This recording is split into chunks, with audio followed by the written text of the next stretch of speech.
Today when I got up, the Lord said to me, He said, I've got you covered. And I thought, well, what exactly does I've got you covered mean?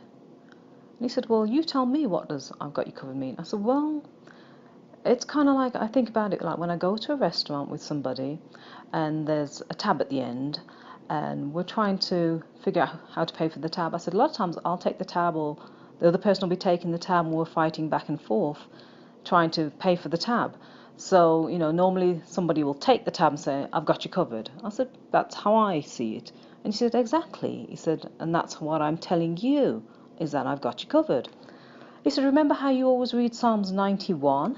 And you do that, you've been doing it pretty often. You and your husband have been reading Psalms 91. He said, well, what does it say in it? Okay, here it goes.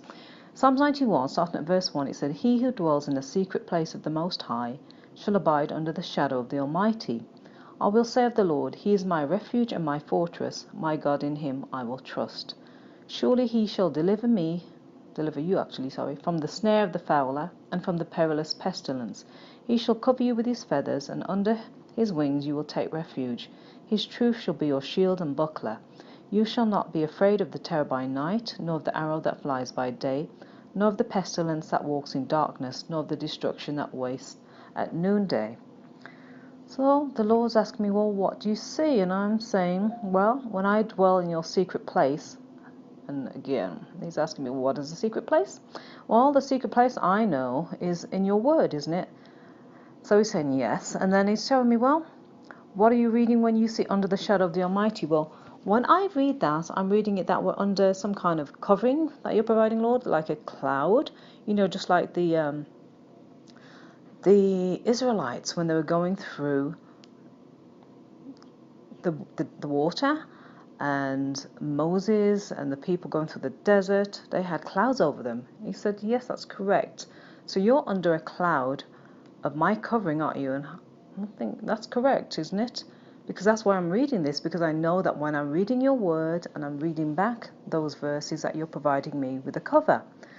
So the Lord told me that that's correct. He said, but what do you keep doing when somebody's trying to provide a cover? And I've thought about it, and I figured, well, in a restaurant, I'm always trying to take the tab. I'm always saying, I'll do it, and I'm going back and forth with the person. And He told me, that's exactly what you're doing with me. You keep trying to take the tab.